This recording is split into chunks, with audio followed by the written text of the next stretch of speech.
खूप लोकांना असं वाटतं की ही भाजी बनवणं खूप अवघड असतं, पण सगळ्यात सोपी हीच भाजी आहे. कारण फक्त भाज्या उकडायच्या आहे आणि मसाला टाकायचा आहे. बघूया त्यासाठी आपल्याला काय काय लागणार आहे. कढीपत्ता, मिरची, कांदा, टोमॅटो, शिमला मिरची, लिंबू आणि आलं लसूण. टोमॅटो आणि कांद्याची थोडी पेस्ट पण करून ठेवायची. तर मग सुरू करूया. त्यासाठी आपण गॅसवर एक मोठी कढाई ठेवून घेऊ. त्यात थोडंसं तेल टाकून घ्यायचं. ते गरम झाल्यानंतर त्यात मोहरी कुठेच ऐकली नव्हती ना तुम्ही, तर मग मोहरी टाकायची. त्यानंतर जिरे, नंतर आलं लसूण मिरची आणि कढीपत्त्याची पेस्ट करून घेतली आहे ती टाकायची. ते परतल्यानंतर त्यात थोडासा कढीपत्ता टाकून घेऊ आणि 2-3 मिरच्याचे तुकडे करून टाकू.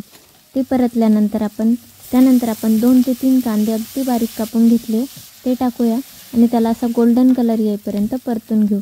नंतर टोमॅटो कट करून घेतले ते टाकूया, त्यालाही परतून घेऊया. त्यानंतर भरपूर सारी शिमला मिरची म्हणजे 2 ते 3 शिमला मिरची कट करून घेतली मी, त्याला आपण त्यात मिक्स करूया. आणि शिमला मिरची पूर्ण परतल्यानंतर आपण कांद्याची पेस्ट करून घेतली. मी 2 कांद्यांची इथे पेस्ट करून घेतली ती टाकते. ती पण आपण यात मिक्स करूया. त्याला मस्त असा लालसर कलर येईपर्यंत परतून घेऊ. नंतर त्यात 2 टोमॅटोची पेस्ट करून घेतली आहे ती टाकूया. त्यालाही छान मिक्स करून घेऊ आणि सर्वांना परतून देऊ. भाजीसाठी आपल्याला ज्या पण भाज्या लागतील त्या आपण त्यात मिक्स करून घेऊ. भाज्या अगोदरच मी उकडून ठेवल्या आहे. तुमच्याकडे ज्या पण भाज्या अवेलेबल असतील त्या तुम्ही टाकू शकता, पण फ्लावर आणि बटाटा महत्त्वाचा आहे. मी इथे बटाटा पूर्ण मॅश करून घेतला आहे. त्यानंतर फ्लावर पण मॅश करून घेतला आहे आणि वाटाणे जरा जास्त स्मॅश झाले तर ते पण त्यात मिक्स करते. सर्व एकत्र मिक्स करून घेऊ आणि त्याला छान मी गॅसवर परतून देऊ.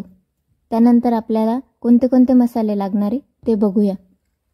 पावभाजी मसाला, कांदा लसूण मसाला, हळद, हिंग, त्याचबरोबर लाल पावभाजी मसालाच आहे पण दुसऱ्या ब्रँडचा आहे. त्यानंतर काश्मीरी लाल मिरची आणि मीठ. आपण एका मोठ्या कढईत थोडंसं तेल टाकून घेऊ. त्यात जिरे टाकू. ते तडतडल्यानंतर बाकी आपण जे पण सगळे मसाले घेतले ते त्यात मिक्स करून देऊ. सर्व मसाले टाकून झाल्यानंतर त्याला आपण थोडंसं तेलामध्ये फ्राय करून घेऊ. नंतर आपण जी प्युरी बनवली आहे सगळ्या भाज्यांची ती त्यात मिक्स करू. सर्व मिक्स झाल्यानंतर त्याला तेल सुटेपर्यंत आपण परतून देणार आहे. त्यानंतर त्यात थोडंसं मीठ टाकून घेऊ चवीनुसार. भाजीची जशी कन्सिस्टन्सी हवी त्यानुसार पाणी टाकून घेऊ. त्याला कमी गॅसवर मस्त उकळी येईपर्यंत शिजून देऊ. त्यानंतर त्यात आपण बटर आणि कोथिंबीर मिक्स करू.